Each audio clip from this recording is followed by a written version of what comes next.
The Radio Misfits Podcast Network. Welcome to Planted. I'm your host, Sara. This is our third episode, and I am so excited to introduce to you, if you don't know her already, one of my favorite people, a dear friend and colleague in this industry and movement, Mara Gordon. Mara Gordon is the co-founder of the oil plant, Aunt Zelda's, Calla Spring Wellness, and Zelda Therapeutics. She specializes in the development of cannabis treatment protocols for seriously ill patients and is a pioneer in the medical cannabis industry globally. When I first heard Mara speak, it was at Patients Out of Time in Portland, Oregon, and I was just so inspired because I was freshly out of chemo. I had only been in recovery for a little over a year, and just to hear somebody who had the same passion around cannabis as I did, but so much more information, I was just incredibly inspired and had hope that we were going to be doing a lot of good in this industry, especially for the critically ill. And then I felt very lucky to be able to get to know her for, how many years have we known each other now? Well, first of all, Sara, I'm delighted to be on your program. I could not be a bigger fan of you, personally and professionally. I'm trying to remember, because I've spoken to so many patients at a time, I'd have to almost look at the, but I think it was 2014. Does that sound about right? That does sound about right, yeah. Because 2012 was in Tucson, Arizona. So yeah, and back in those days, Patients at a Time was every other year. Yep. Right. And then we both did West Palm Beach the following year. That's right. Yes, we did. Wow. It's been quite a journey taking us all over the place. I know. Time flies. I wanted to talk about a little bit before cannabis, because I think one of the things that impressed me and really just, I think, is a big indicator of your thoroughness in your work was your background as a process engineer. Yes. I actually showed some of my notes the other day to a gentleman. I was at a meeting down in Los Angeles, and he had asked me to do some things, and I started taking notes, in advance, and showed him what I had done. And he goes, "Am I looking at a beautiful mind here? What am I looking at?" Because I go into what I do as a process engineer is figure out how to make things repeatable, accurate, consistent, and traceable, so that we can have some sort of order in whatever we're doing. Now, previous to cannabis, I was applying this in a world that is also truly chaotic, and that was in the world of technology. First in the .com, and then in large Fortune 50s, helping them organize and figure out how to design their software systems to meet their needs without having a lot of redundancy and inaccuracy. So bringing that skill set over to cannabis, the engineering hat that I put on, it's always going to be around data and trying to find patterns and locating them, and then using that additional skills to validate them, to make sure that they aren't just, one-off. I like to compare that to when people, I know it sounds strange, but when people hang wallpaper. Mm-hmm. A lot of times you don't know if the pattern on the wallpaper is going to repeat every 2 inches, 3 inches, 18 inches, 24 inches. How much are you going to have to adjust this to find out where the pattern is and how big it is. And the problem with a lot of what I've seen in cannabis, and I know you didn't ask this, and I'm going there anyway, right away. Oh, please do. Thank you. It's these really, really small ends that people are using to make generalizations when we don't know yet. Just because something, I think Donald Abrams is the one, or he's one of the people who says, the multiple of anecdotal isn't evidence; it's just anecdotal. And when I have somebody who says to me, "Well, I treated my mother, so now I can treat, you or somebody else," I'm like, that is an N of one. We don't know yet even an N of 100. We don't know if the repeat or wherever it's going to be is at 1,000, 5,000. And that is why we need to do more studies and collect more data around cannabis and its usage.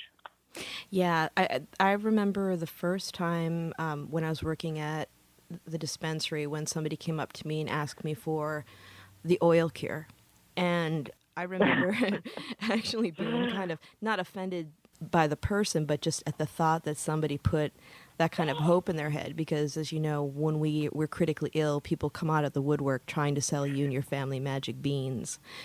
Oh, yeah. You know, and that was one of the things that really impressed me with just, you know, patients out of time when you were speaking, and there were patients there that were able to speak to the fact that their use of cannabis and many times, most times in conjunction with their traditional allopathic medicine was what created change in them and helped them actually get past their illness.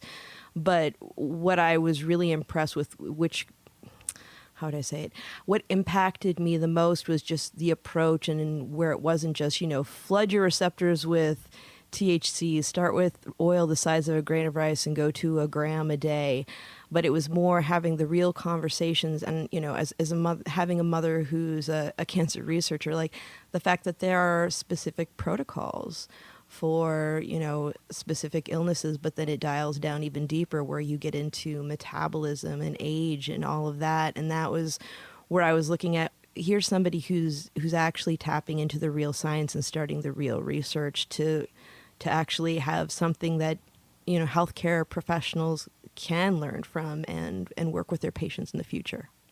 Well, you know, thank you for saying that. I think that the key to anybody who looks at me and the path I've taken in cannabis over all these years is I've had a single focus consistently for almost 9 years.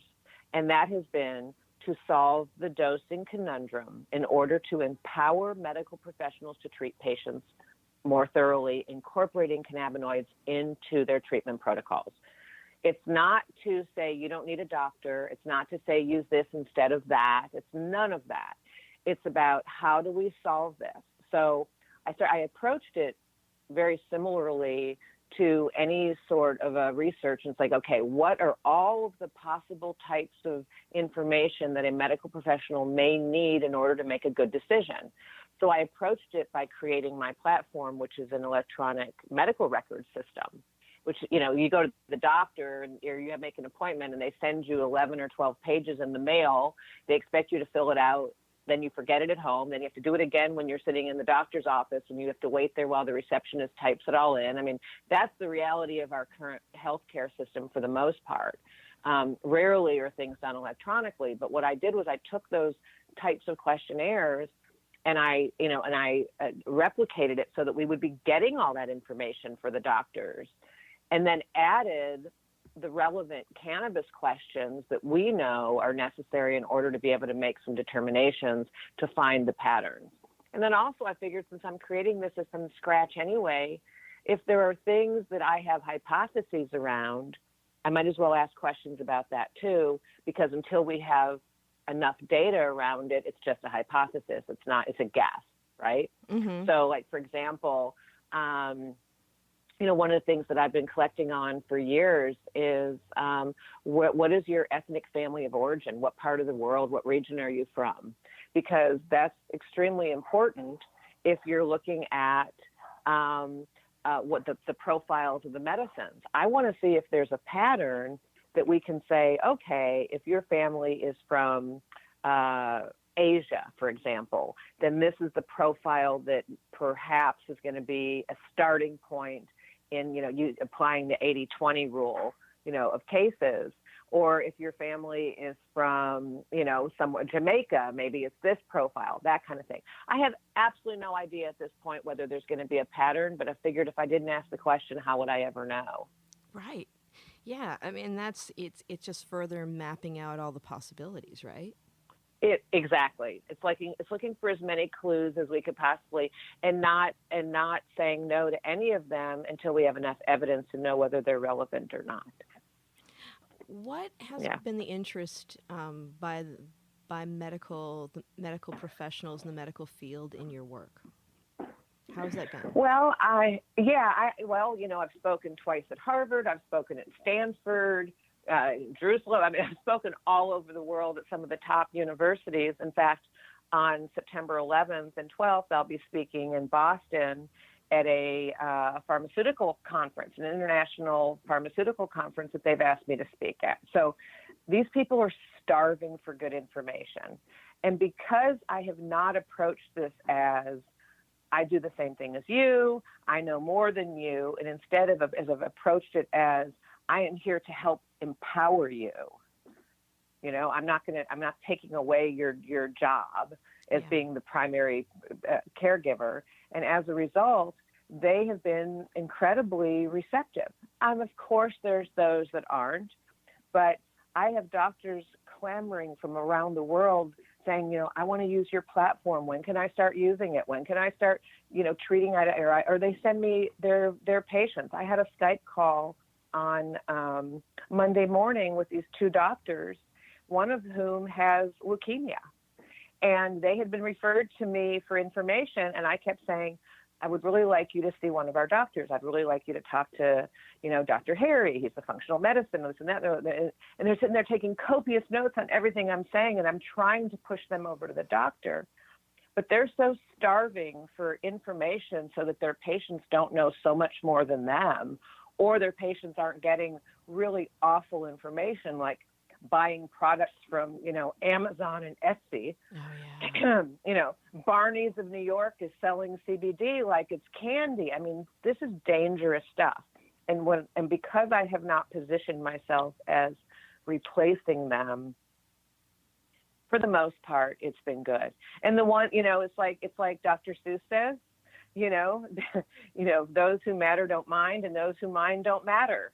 So I'll talk to the doctors who care. Yeah. Yeah. I think is one thing that I've noticed too with my educational work, because I'll have medical professionals attending classes, or like yesterday morning, I did a training with some pharmacology students at UCSF, just having the conversation about this is what your patients are curious about. This is what they're using.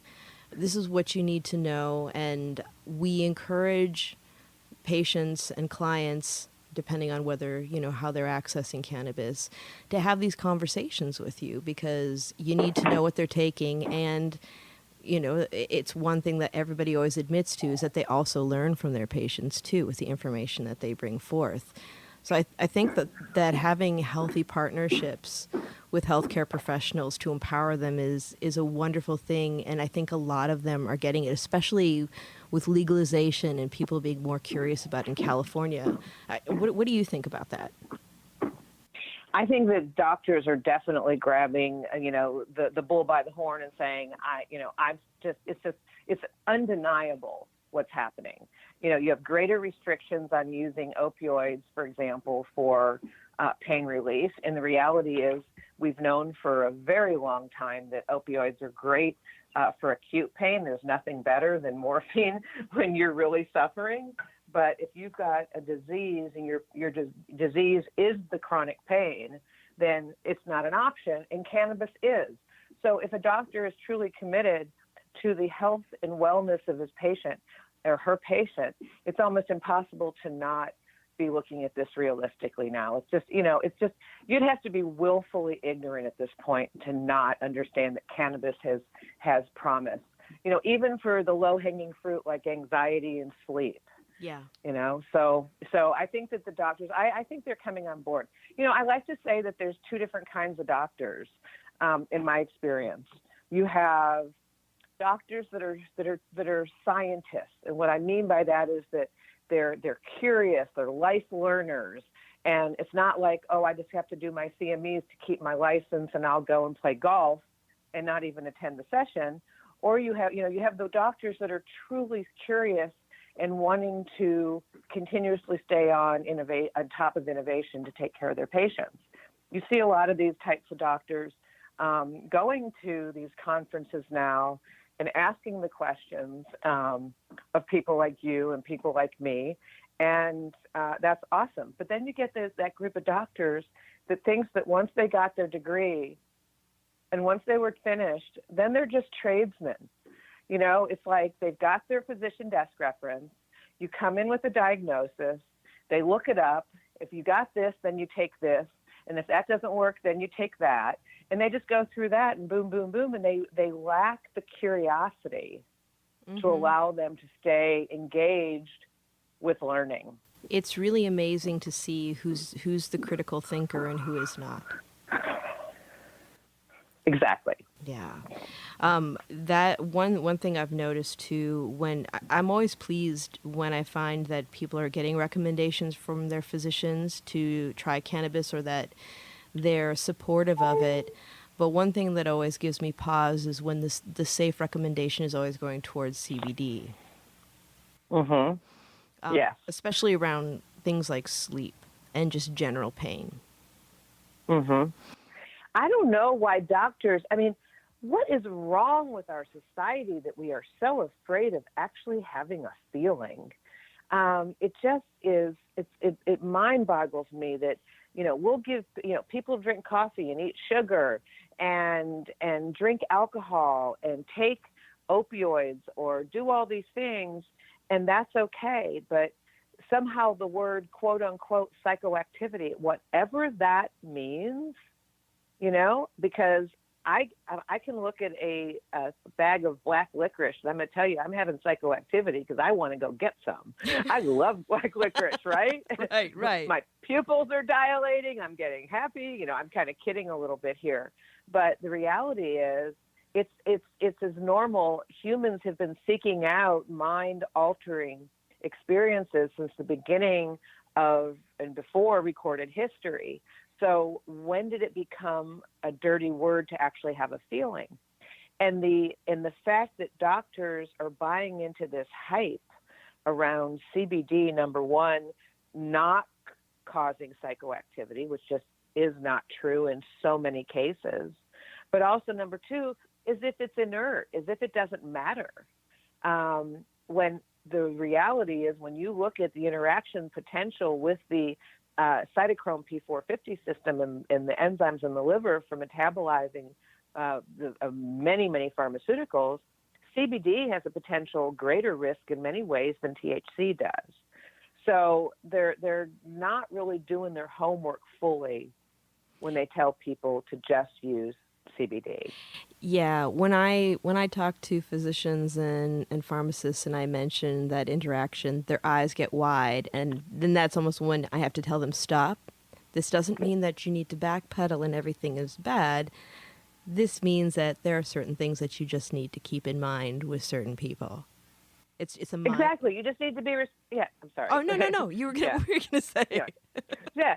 So you just have to be responsible. Like, for example, I had testified on Capitol Hill on the Farm Bill and some of the issues around the Farm Bill. And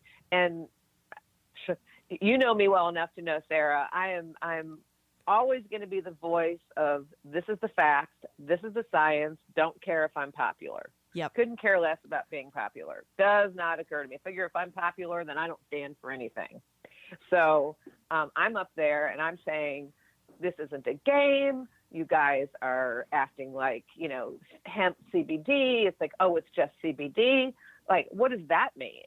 You guys are going to be the ones that screw it all up because someone's going to get hurt and then they're going to throw away all of it together when we could be doing this correctly in a regulated market. So I had an opportunity to speak with the former majority leader, Tom Daschle, who is now on a advisory board for a hemp company. And he had seen the movie Weed the People, so he already knew who I was. And when I talked to him, I said, you know, this isn't a game. This is serious. This is serious medicine that people have to have a right to and have access to. And on the other hand, they need to have access to safe products, but also honest information. Right. And not just a sales hype that's out there. And I expected him to say, okay, well, let's talk about this. I'm going to put you with these people and we're going to make sure we're safe. You know, still waiting for the call. Yeah.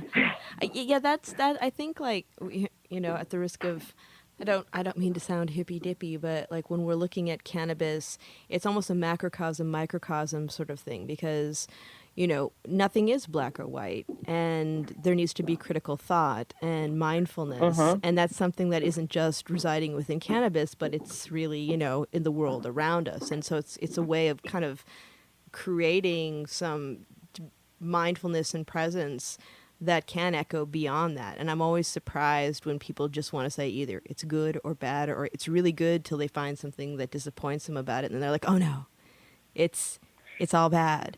That's like, even when we're talking about CBD derived from hemp, it's like it's almost, I feel like we are reluctant to talk about some of the things that we need to be worried about, just because we're afraid that that's going to create a environment of prohibition again.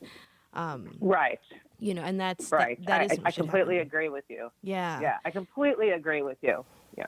And then when we're looking at CBD derived from industrial hemp, there's that conversation about just hemp, cannabis. The plant is a bioaccumulator. And so when we're looking at industrial hemp, what does that mean? CBD derived from it. Right. I think that everybody needs to stay in their own lane. I am a huge proponent, huge supporter of hemp. Yeah. I think that hemp has the potential to, without sounding melodramatic, save our planet.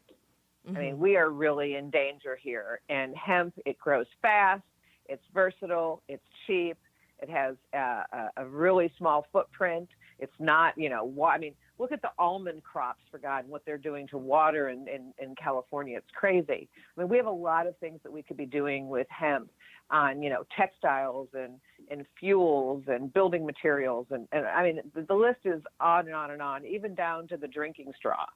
Right. And how nutritious why does it have it is. to? Right. So why does it have to also be the cannabinoid that is available in a regulated market that requires in-depth lab testing, including heavy metals and all those sorts of things that this accumulator plant has a danger of having? Now, granted, some good players are doing a better job of growing this industrial hemp without having it have any kind of dirty properties in it. Yeah. But then why are they not being regulated the same way that cannabis is? Because it's not cannabis it's not THC that's Schedule 1. It's cannabis that's Schedule 1. And the only CBD that's not Schedule 1 is Epidiolex, which is Schedule 5. So people are playing loose and free with this, and I just hope nobody gets hurt and ruins it for everybody. That's really my biggest fear with this, because the arbitrary 0.3 for below that for THC for it to be hemp, it's like it created this. I feel like I was like Animal House. Mm-hmm. Mm-hmm. Yeah. It's I think it's very confusing for the public as well. Mm-hmm. Yes. And there are, like you said, there are some very good players in the CBD industry that's derived from hemp, but for all that, we also have the multi-level marketing. And I actually had somebody who showed up at a class that I did on CBD, CBDA, and THCA, where they were asking a lot of questions, and it seemed like they were new to cannabis. And one of the questions they asked me was hemp the plant or was hemp the seed? And so I had to go into explanations around that. And there's in my classes, there's no such thing as a dumb question. But the kicker was when we were done and they came up to me, they actually had a CBD company. Yep. So here's what's going on. You've got these multi-level marketing companies that we actually had somebody who we had been treating for years, and all of a sudden their friend was a distributor for this MLM and was going to cut the price and get them a better deal on CBD. Mm-hmm. And so they decided to support their friend. Well, the cancer started coming back because there was no requirement to actually say, we help somebody titrate to what we call a therapeutic dose. Mm-hmm. And so it's important that you know what's in the medicine so you know when you're at that dose. Because it was this just CBD from hemp, it wasn't required to have anything. There was no labeling that was required that was accurate. And even if it was required, that people aren't paying attention to it. It reminds me of the old underground market in California before Prop 64, Mm-hmm. and with no labeling requirements, no testing requirements, things like that. When we actually looked at the product, there was hardly anything in it. So he wasn't getting the amount of, which is why he was getting sick again. He was not getting the amount of medicine that he actually required. Mm-hmm. And that is dangerous. And the thing about it is we need to empower doctors to understand that cannabis is not any more frightening than any other drug or treatment that you put somebody on. All medicine is bespoke medicine because we all have to go on multiple things before we find that one solution that works for us. And cannabis is no different. The only difference is when you're dealing with something that has, 500 components potentially, you have to have a little bit more information around what the contents of the different ones are. And that's what we're working to help them to be empowered to understand how to use. Mm-hmm.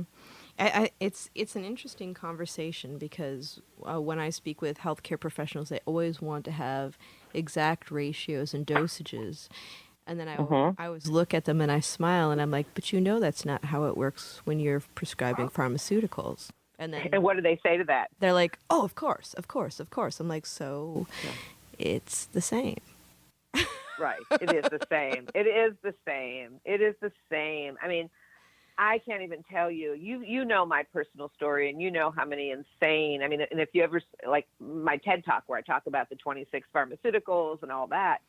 Do you have any idea how crazy it was, how many they put me on? But the thing about it is they didn't ever take me off of something. They just kept adding things. It's like, oh, that doesn't work, so we're going to add this.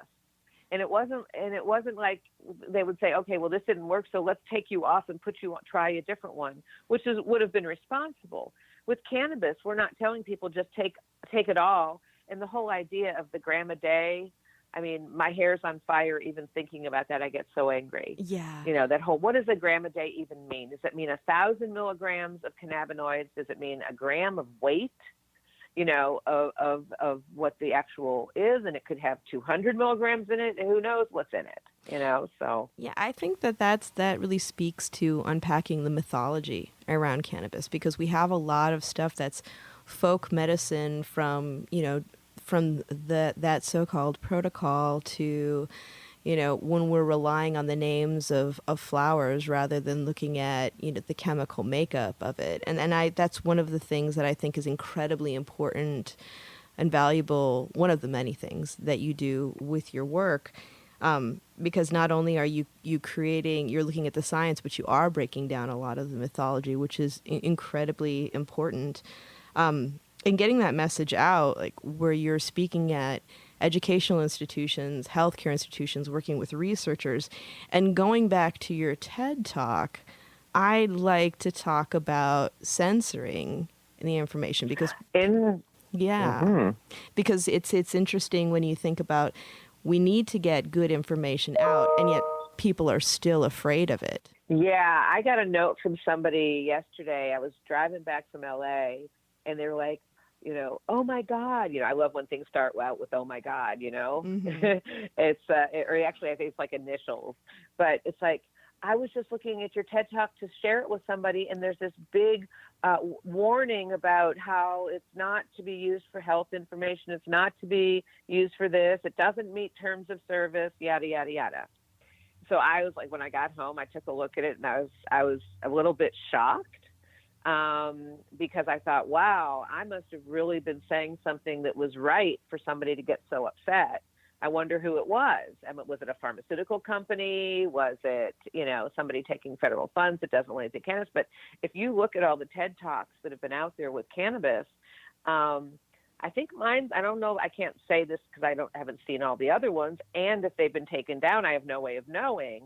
But I couldn't find another one that had this, warning of censorship potential on the talk. And so I called and I had a conversation after I did an email exchange with the people that did the TED event, and they said they watched my whole presentation again this morning. They went through it, with a fine-tooth comb, and they were like, "Yeah, we don't see anywhere where you broke any terms. You didn't make medical claims. I didn't give medical advice. I didn't anything. I tell my own personal story. I talk continuously throughout there about empowering doctors and helping doctors to treat their patients. Is it like taboo to explain the difference between a milligram and a milliliter? To me, that's just kind of like, a public service announcement, right? Right. So I'm not really sure how we have a First Amendment right where hate groups can put out their horrible things, and yet to be talking about potentially people helping themselves or helping to have a conversation with their patients or doctors, how is that harmful? Right. I don't see where the harm is. No, you're always one of the things that I respect is that you're always so careful with how you present the information, and you always, even down to the fact that you actually have physicians that work for you. You're not making yourself into a doctor. You're very clear about the fact that you're a researcher and you're doing this work. I'd like to talk a little bit. Yeah. It just makes me crazy. It's only because it's you that I'm being so. It makes me crazy though when people you know what? Haters are going to hate. Yeah. That's all I can say. Haters are going to hate. Right. Yeah, no, it's so true. It's so true. And actually, when in your TED Talk, because you did mention earlier in the podcast about the different pharmaceuticals that you had to use prior, but for our listeners, if you could just, I know normally you like to get more into the science and the now, but could you let our listeners know about your experience with cannabis and what brought you into it personally? Sure. A little bit of a 10,000-foot view, but I had bacterial spinal meningitis back in 1996, and one of the problems is I'm allergic to penicillin because I was given it almost weekly as a child. There's so many of us that can't use penicillin now because they overprescribed it when we were, through early years before they knew any better. And so your body can develop an allergy. That's what happened to me. Okay. Well, so the medicine that they had to give me to get rid of the meningitis caused some pretty severe, like my kidney damage and lung damage and other things. And my spine is in pretty rough shape from it as well. So I had, recouped my life to a certain extent, but I was living in excruciating pain. And at one point I ended up in a wheelchair on all of these pharmaceuticals, including fentanyl patch, Neurontin, and which some people call, gabapentin, and Norco. And there was just, the list was so long that I was actually sleeping with an oxygen regenerator because the opioids would make my breathing slow down so much that I would stop breathing at night. It wasn't sleep apnea. It was from the opioids. Wow. So I was on all these drugs, and I had this kind of, moment of clarity where it was like, you know what? I am still in so much pain. So why am I taking all these if that's what they're supposed to be solving and they're not? I was having to take medicine for my kidneys. I was having to take medicine. Everything had a side effect that had another drug prescribed to deal with that side effect, and on ad nauseum. My husband tells me that at one point it was 33 drugs, and it probably was, but 26 is pretty well where I remember it most of the time. But then again, I was so drugged, how can I remember, right? Right. So I spent about a year and a half to 2 years, I don't recall exactly now, titrating down off of the medications. We made a chart and we looked at every pharmaceutical that I was on in one column, and then we put all the side effects possible in the other column, and then we took and we connected how many drugs that I was taking to deal with the side effects that were causing another issue, that I then had another drug that required another drug to get rid of that side effects. And it was like, you've got to be kidding me. It was like a game of pixie sticks when you first throw them down. Like, how are you going to unravel this mess? So I just started with the lowest hanging fruit and started going off of one after another. And at the end of it, I am on 3 pharmaceuticals, and that's it. Mm-hmm. Now, I take supplements. I take a lot of supplements, not a crazy amount, not as much as a lot of people do. And I do it with, diet and exercise and things like that. But what I found was I could take the tiniest amount of cannabis and have it be effective in taking my pain from a level 9 down to a level 2. Cannabis does not touch a level 10 pain. I'm just going to say that right there. You still need. I mean, all opioids aren't bad. Right. The present use of opioids and the way that they're being prescribed is the problem. The poppies are fantastic. Thank God we have them. Right. I completely agree. I use a ratio of CBD to THC to manage my peripheral neuropathy left over from chemo. It's like 8 years out, and some days I still have problems walking and holding stuff. But when it gets to, those bad days, those are the days where I need to use at least a small amount of opiates to manage it, because THC doesn't touch it, and CBD doesn't either. Right, and here's one of the problems is if you go on social media, which let's not be getting started, but if you go down social media and let's say you were to post, I'm having a bad pain day, so I used my cannabis, but I also took some whatever, Norco or Vicodin or whatever. The haters that would start coming out telling you that you're wrong for using pharmaceuticals, they're the devil and all this and that. They're doing more harm for the acceptance by the medical community than anything that you or I could possibly do. Because when I have people that shame, I say patients of mine, but I mean mine. I mean the royal mine, and our doctors and nurses who take care of them. But people within our organization who do, when they'll get shamed for using chemotherapy in addition to cannabis, or they'll get shamed for the fact that there's a pharmaceutical. Well, you know what? I've got pretty severe asthma. Thank God I've got an inhaler. Yeah, I'm not going to go and smoke a joint when I'm having an asthma attack, right? Right. So we have to really get people to just accept this as another drug in the toolbox with all the drugs, with each one being used correctly. But what brought me to cannabis initially was not even myself, it was my husband. He just had, on the 25th, he just celebrated 31 years of sobriety. And he had broken his back years before, but it had deteriorated to the point where he was about to have to be in a wheelchair. He was no longer even lifting his feet when he was walking. He was just shuffling along. And so they were like, you've got to have surgery right away.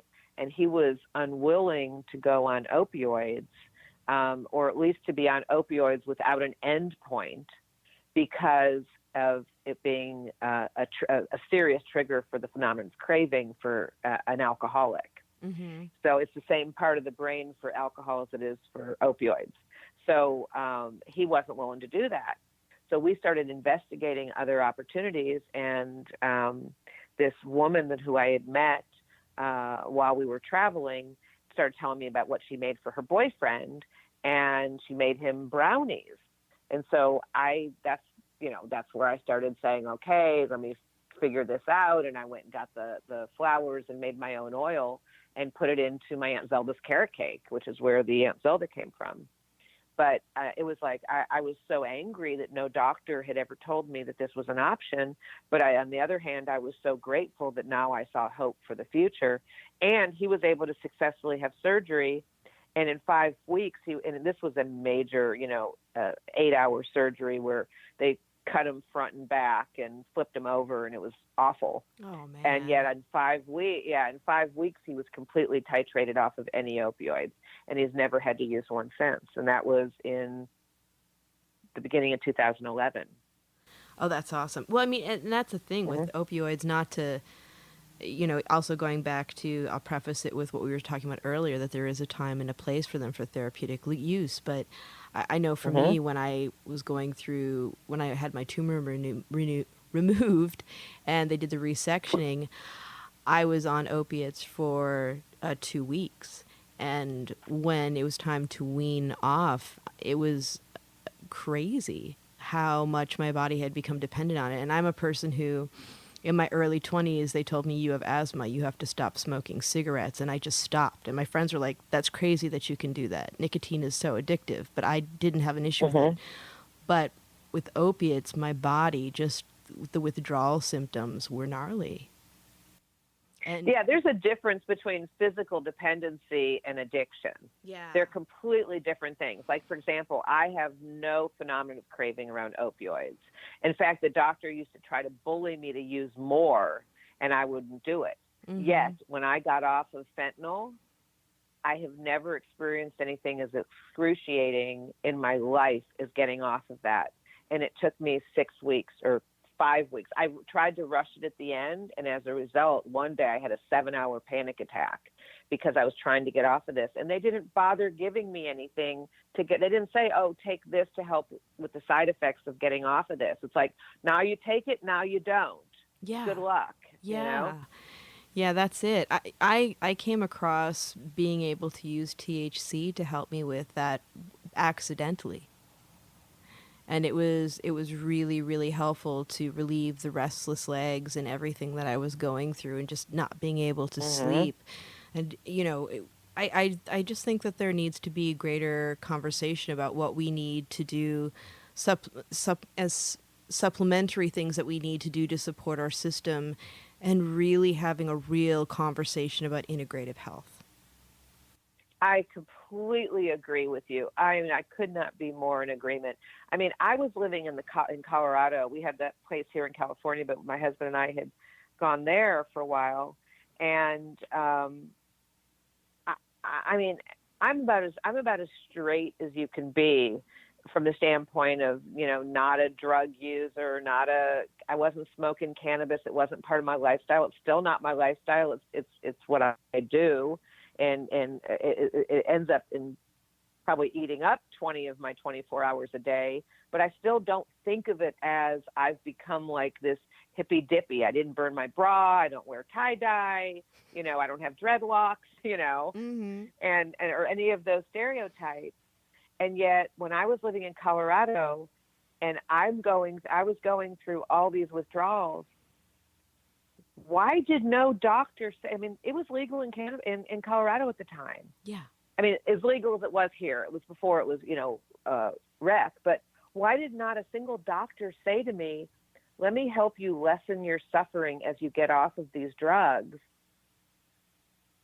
Why didn't they say, "Here's cannabis"? Nobody said it. Not a single person. And I even had a doctor say to me, I will buy you a steak dinner, which I thought was funny since I've been a vegetarian for 48 years. This is, I'll buy you a steak dinner if you get off these opioids, because I have never had a patient get off. Wow. How telling is that? Wow. Yeah. I mean, but that's it. It's not surprising in many ways, because when I have the conversations in my trainings about that, people still look surprised that you can use cannabis to actually create that kind of relief. And that just goes back to the importance of education. I think, there's the importance of education not only for the public, but also within the industry, because I feel like there's there's a severe disconnect with that, especially when we're looking at the dispensary experience, because many times I feel like the culture, the model is more around a retail experience, and we're forgetting that whether we look at it as adult use or medicinal, it's still a substance that creates a reaction in the body. And in order to be taken seriously and to really look at this as a serious industry with serious benefits, I think we have to be serious. We have to be professional. That's like when I go into other states to lecture and people are like, look at you, you're in a suit. It's like, well, what would I be in? I'm presenting information. I'm talking to a professional body of people. And it's not to say that there's anything wrong with stoner culture that has its time and its place, but if we really want to help people and make a mark, we have to show up in a way that stigma can't touch us. People can't hear you if they can't see you. Yes. And if they only see a stereotype, they have already made up their mind and made decisions. And one of the things that I love, there was an article that just came out in Forbes, I think yesterday, about, I don't know, some of these articles, they just kind of crack me up. Like, how did they come up with, like, do we really need an article on this? But it was a very cool one. It was on, hip and cool stoner people. Uh-huh. And it listed a couple of, 3 people that I knew out of the 5 or 6 that were listed.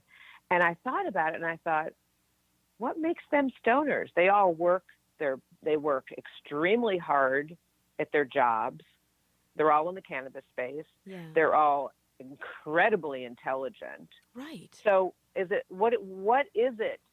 Is it because they take a bong hit on camera that makes them a stoner? I mean, where are we drawing the line? I used to think I knew where the line was, because I came into this with every stereotype you can imagine, because all I knew was cannabis. I thought it was a gateway drug. First of all, I didn't even know the word cannabis. I only knew the word marijuana or pot or weed or all the other pejorative ones. I didn't know cannabis until I got in here.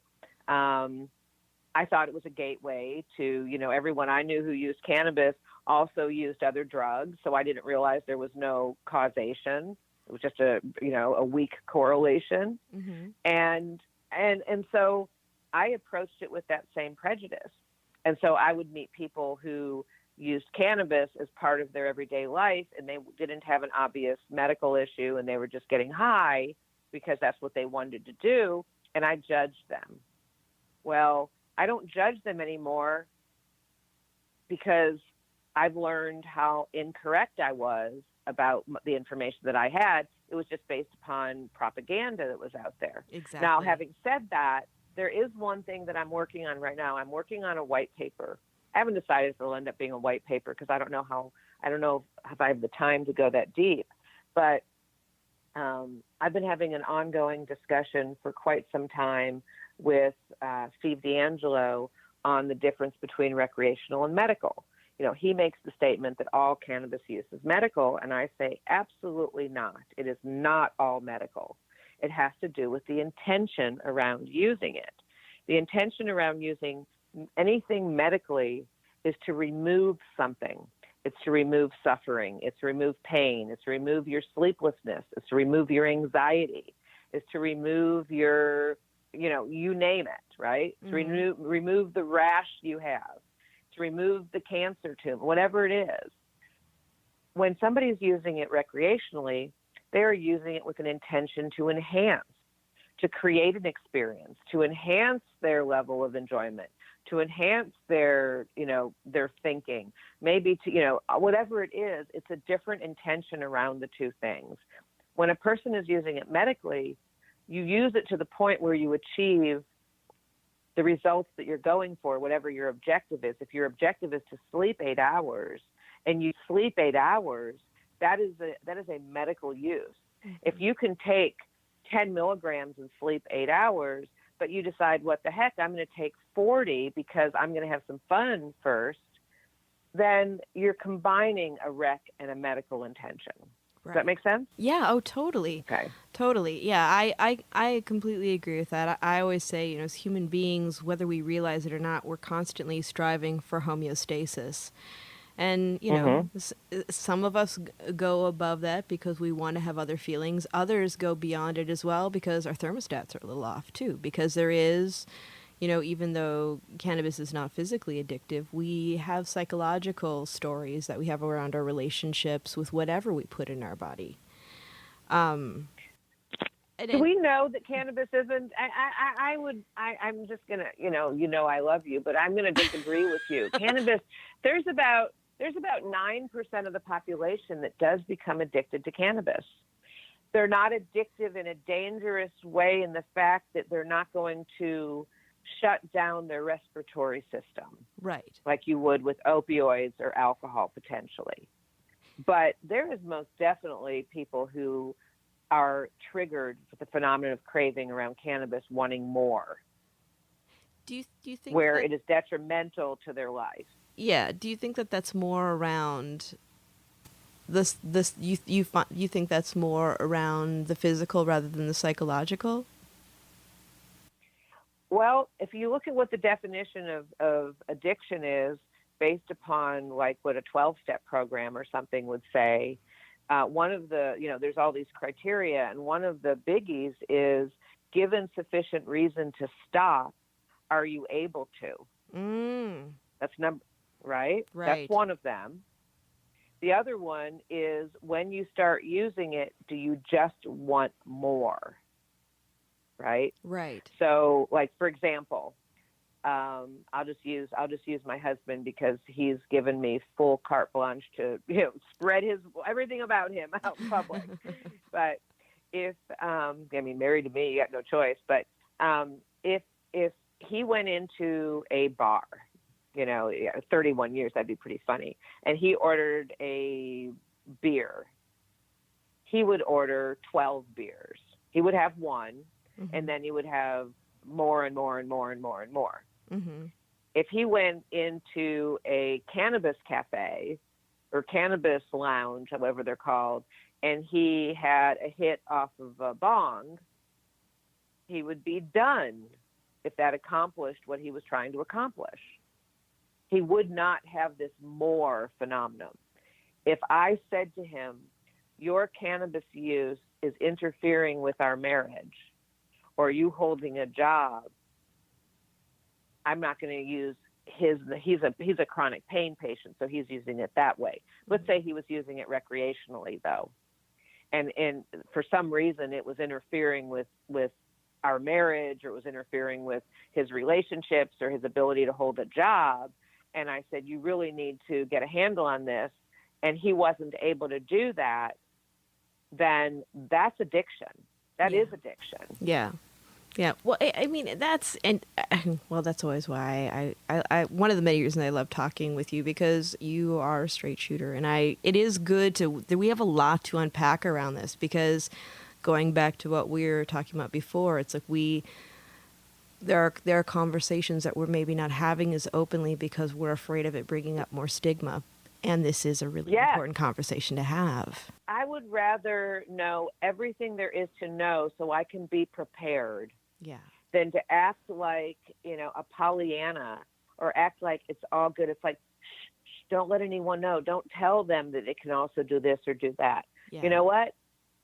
Like, let's look at what's going on right now with all these young people that are being hurt by these vaporizers out there. Right.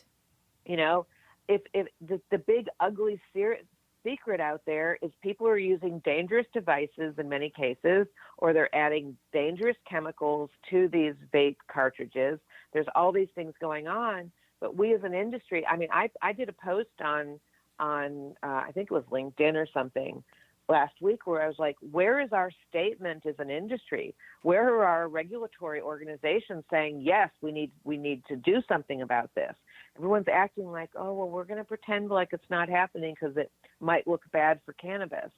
Well, you know what? Let's show that we want everything to be high quality, and that we're going to self-regulate and make sure that that's the case.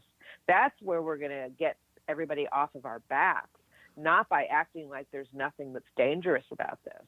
Yeah. And when we're looking at, the e-cig cartridge, issue, it's interesting to note that that technology comes from tobacco technology. It comes from tobacco R&D, and therefore we were able to replicate it in cannabis. But I wonder if we had created that under the umbrella of cannabis, how that would have panned out, how that would have passed through.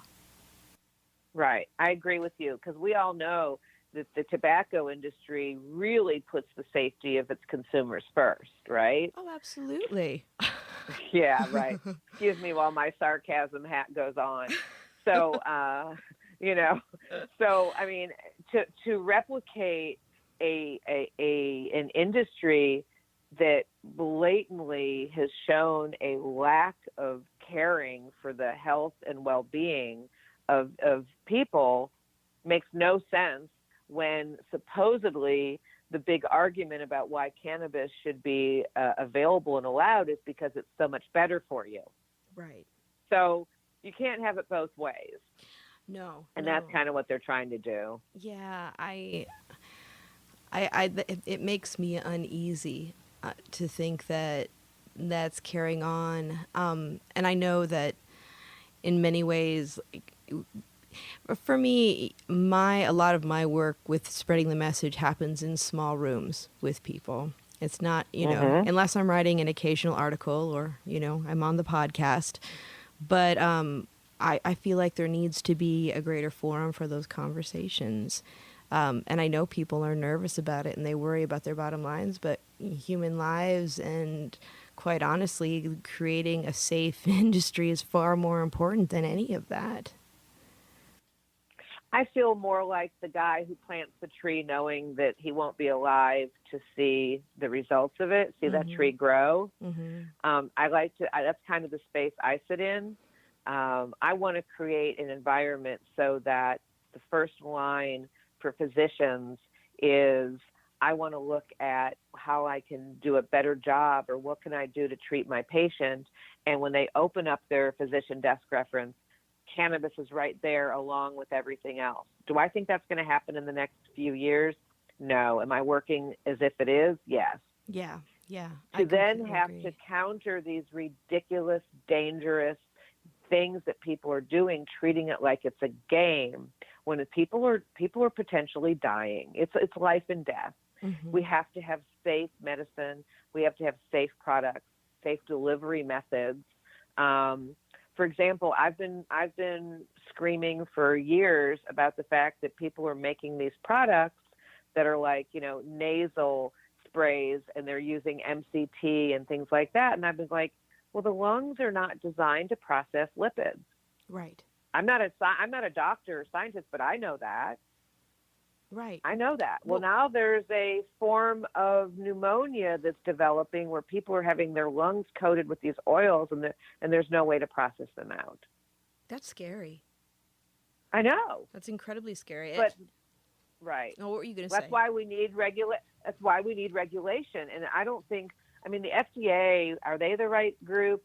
I don't know. I'm certainly not going to say that, we want to go the Bayer aspirin single molecule model. I think that, there is a path through the FDA for whole plant biopharmaceuticals, which is, of course, the space that I sit in, is all biopharma. But, whether they're going to be the one to do it or not, but there needs to be a watchdog organization within cannabis that points to these products and says no. Right. Where's your science behind that? Yeah, I think that's incredibly important, especially when we're looking at policy in other states. When I go to other states, especially when they're creating policy, it's really interesting to see how it's mostly built on state culture and stigma rather than fact. And we have to change that. I looked at a list that, I don't know if they have it on their website anymore, but a few years back, Project CBD used to have this really handy list of all of the conditions in the United States. I'm sure it's way outdated. It's back when I think there was 13 states that were legal, that has some level of legal cannabis usage. that all the different conditions that had been made legal across the United States. And what cracked me up was when you delve deeper into it, it was often some family member of some state government official who had a particular condition, and that would be why it was acceptable on the list. Mm-hmm. Well, do we really want that to be how we decide how patients have access to medicine, by the personal pet projects of some government official? I certainly don't think so. No, absolutely not. Well, as always, I always enjoy talking with you. We could talk for hours. I mean, sometimes we do, right? Absolutely. Hey, did you saw Weed the People, right? The movie? Yes, and actually that was something that I wanted to mention in the podcast, because it was a wonderful, wonderful documentary. And one of the things, and I think I told you that when we met up, was that I wanted to come support you at one of the openings, and I'm glad that I watched it at home because I cried like a baby. Yeah, I always warn people. It's like, and I can't imagine how you're not going to cry at some point, either of joy or sadness or something in there. Yeah, I mean, it's just, Ricky Lake and Abby Epstein did a really great job documenting just this story over all these years. And, even in there, it's like at the very beginning, I was having to treat the patients because I couldn't get a doctor to do it. But I was gathering the data, and the second I had a doctor, I was like, boom, here it is, go. One of the funniest things in the film is it shows me speaking at Harvard Medical School, delivering a lecture. What they don't show is that Professor Raphael Mechoulam is right in front of me. He was literally sitting right in front of me with nobody between him and me the whole time I'm talking. And I thought, I'm a fraud. I'm a fake. I mean, I have no right to be here. That whole phenomena that some of us, overachievers have. Yes. Where yes. we feel like we're not enough, even though we are. And yeah, and so the film shows really the journey through the cannabis industry and how much it's changed over the years, as well as these truly remarkable stories with these children. Yeah. Oh, and it's available on Netflix. Is there any other place people can watch that? I think they can still get it on iTunes and Amazon and even Google Play, but it's free if you have the Amazon. I mean, I guess that's not free. You have to pay for your subscription. But if it's on Netflix, if you already have Netflix, just put in Weed the People. In fact, I've actually, I was sitting on an airplane next to somebody that had a big iPad, and they apparently had downloaded it and they were watching it so they could watch it on this international flight. Mm-hmm. And she kept kind of giving me the side eye. It was so funny. Like, huh? That's awesome. It was pretty funny. We've come such a long, long way. And that is just another example of one of the positive ways of getting the message out. I remember years ago when you first started working on that and just being so curious to see how that was going to turn out. And really, as you watch the documentary, really seeing like the change and how things were evolving even within the documentary itself. And it's so essential to have people like you here talking about it, reaching out to people. Our colleagues that were on the top stoners list who are really hardworking, intelligent, amazing individuals. Yes. Just all of that is working together to create a message and to actually engage and get people to think critically about cannabis and all the good that it can do in combination with all the other good things we can do with our bodies. And it's important that people come in a way where they're going to be heard.